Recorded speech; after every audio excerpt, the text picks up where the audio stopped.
अस्सलामुअलैकुम नाज़रीन कराम, नई वीडियो में आपको खुश आमदीद कहते हैं। एक जानिब नवाज़ शरीफ को हर तरफ से रिलीफ दिए जाने का सिलसिला जारी है। आज इस्लामाबाद हाई कोर्ट में उनकी पेशी थी।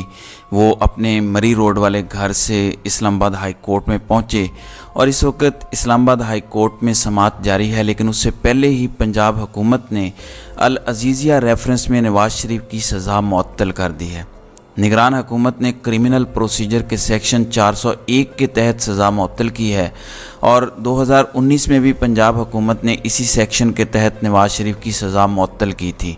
अब इस्लामाबाद हाई कोर्ट से ज़मानत मिले या ना मिले, नवाज़ शरीफ की गिरफ़्तारी किसी सूरत नहीं हो सकती। तो इंसाफ तो बढ़ गया है और नवाज़ शरीफ ने पंजाब हुकूमत को सज़ा मुअत्तल करने की दरख्वास्त दी थी।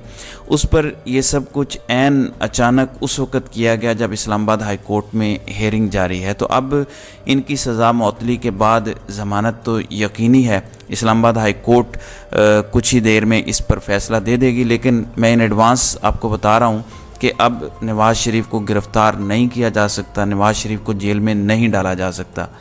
दूसरी जानिब 2 प्रोजेक्ट्स पर पैरेलल काम हो रहा है। हमारी इस्टेब्लिशमेंट, हमारी रियासत और रियासती मशीनरी सब इन 2 प्रोजेक्ट्स पर लगे हुए हैं और पैरेलल हो रहा है। अब इसमें कोई ढकी छुपी बात नहीं है। पहले तो होता था कि बंद कमरों में बैठ के बातें की जाती थी, खुफिया मुलाकातें की जाती थी कि किसी को पता ना चले, क्योंकि पॉलिटिकल इंजीनियरिंग और हमारी इस्टेब्लिशमेंट का पॉलिटिक्स में किरदार, सियासी उमूर में किरदार और सिविल मामलात में बहुत ज़्यादा इंटरफेरेंस को पसंद नहीं किया जाता और ना ही आइन इसकी इजाज़त देता है। इसलिए बड़े छुप छुपा के ये काम किए जाते थे, जैसे जनरल बाजवा ने किए थे। लेकिन आहिस्ता आहिस्ता अब चीज़ें सामने आना शुरू हो गई हैं। इसमें अब इंटेलिजेंस इदारे हैं, फिर ह्यूमन इंटेलिजेंस है, इसलिए बात बाहर आ ही जाती है। फिर सियासी जमातों में आपस में मुखासमत बहुत है, वहाँ से भी चीज़ें निकलना शुरू हो जाती हैं और अब भी ख़बरें बाहर आ रही हैं और एक प्रोजेक्ट पर काम हो रहा है। जैसा कि आपके इल्म में है कि नवाज़ शरीफ को एक ब्लैंक ऑर्डर उनके लिए जारी किया गया है।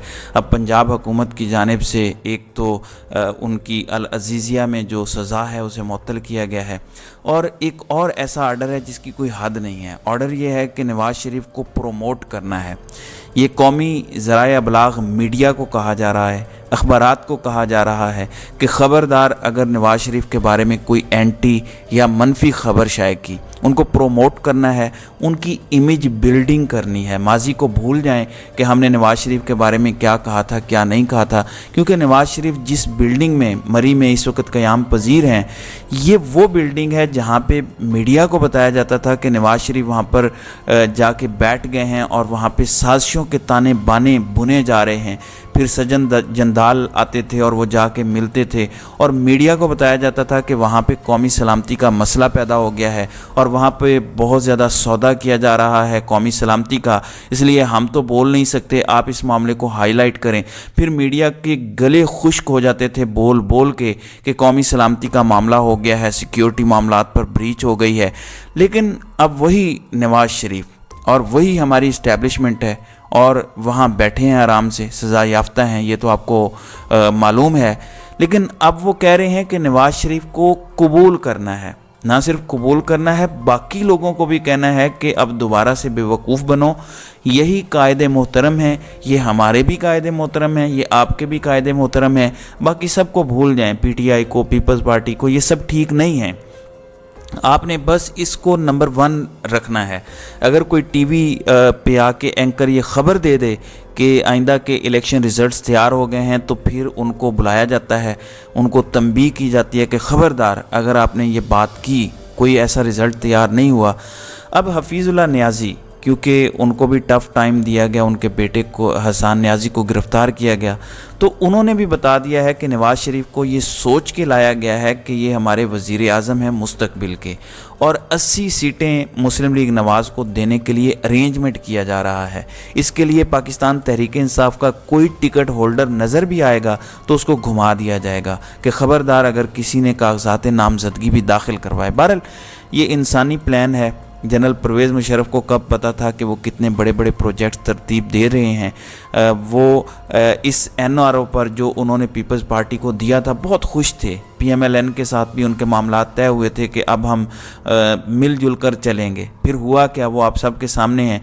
तो ये लंबे लंबे मंसूबे जितने भी बन रहे हैं इनकी कोई परवाह नहीं है। अब इलेक्शन का कोई नाम नहीं ले रहा, मुस्लिम लीग नवाज़ इलेक्शन का नाम तक नहीं ले रही, पाकिस्तान पीपल्स पार्टी इलेक्शन के पीछे है, तहरीक इंसाफ इलेक्शन के पीछे है कि जनाब इलेक्शन अनाउंस करें। और सुप्रीम कोर्ट में पटिशन भी दायर की हुई है, वहाँ पर भी सुप्रीम कोर्ट ने कह दिया है कि 90 दिन में तो इलेक्शन होना मुमकिन नहीं है। अब आप बताएं कि हम क्या करें। इसके लिए उन्होंने एक नोटिस इशू किया है, लेकिन मेरा ख्याल है अब क्योंकि इन्होंने नवंबर में अगली समात रखी है, ये इंतज़ार करेंगे कि जो मरदमशुमारी का ड्रामा रचाया जा रहा है उसके अकॉर्डिंगली हल्का बंदियाँ हो जाएं और इलेक्शन कमीशन शेड्यूल अनाउंस करता है या नहीं करता उसका इंतज़ार किया जा रहा है। लेकिन बिलावल भुट्टो दोबारा मैदान में आए हैं और उन्होंने कहा कि रातों रात इदारे जो न्यूट्रल होते थे, न्यूट्रल हमने होते देखे हैं, रातों रात इदारे न्यूट्रल कैसे होते हैं कि नवाज़ शरीफ को ले आओ, बाकी सबको फारिग कर दो, सबको मिटा दो, तो ये इदारे न्यूट्रल हो गए। बहरहाल आज नवाज़ शरीफ की हियरिंग इस वक्त इस्लामाबाद हाई कोर्ट में जारी है और उनको बड़ा सस्ता और बर वक्त इंसाफ मुहैया किया जा रहा है। पंजाब हुकूमत की जानिब से ऑलरेडी अल अजीज़िया रेफरेंस के ऊपर सज़ा मुअत्तल हो चुकी है, तो इनको अब ज़मानत मिलनी है। दूसरी जानिब इमरान खान की पटिशन लगी हुई है जेल ट्रायल के ख़िलाफ़।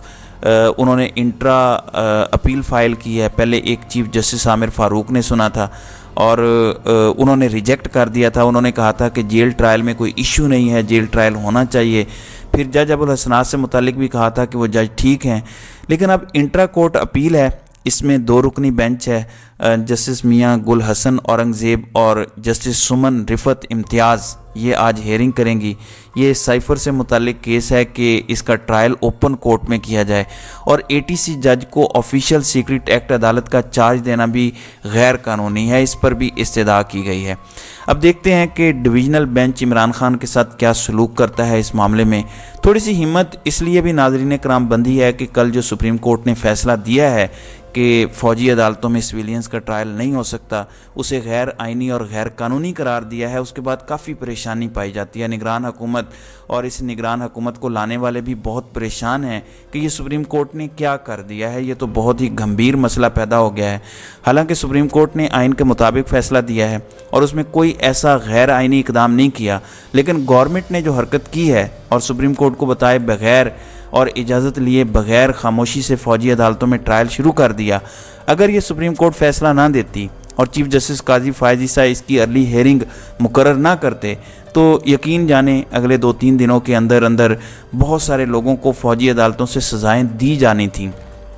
फिर उसके बाद नया एक कज़िया खड़ा हो जाना था, लिहाजा इसका बर वक्त इक़दाम किया गया और लार्जर बेंच ने भी बहुत मुस्तहसन इक़दाम किया और एक ही दिन में ये केस सुना और इसको निपटा दिया और हुक्म भी सादिर कर दिया, फ़ैसला भी सुना दिया। दूसरी जानिब मुस्लिम लीग नून को जलसों के लिए फ्री हैंड दे दिया गया है। रियासती सतह पे, हुकूमती सतह पे नवाज़ शरीफ के बारे में अहकामात मीडिया को जारी किए गए हैं कि आपने नवाज़ शरीफ के बारे में या PMLN के बारे में कोई बुरी खबर नहीं देनी। तो ये सिलसिला चल पड़ा है। अब लोग परेशान हैं कि क्या किया जाए। मीडिया परेशान है कि पहले कहा गया कि इमरान खान का नाम लेना बंद कर दिया जाए।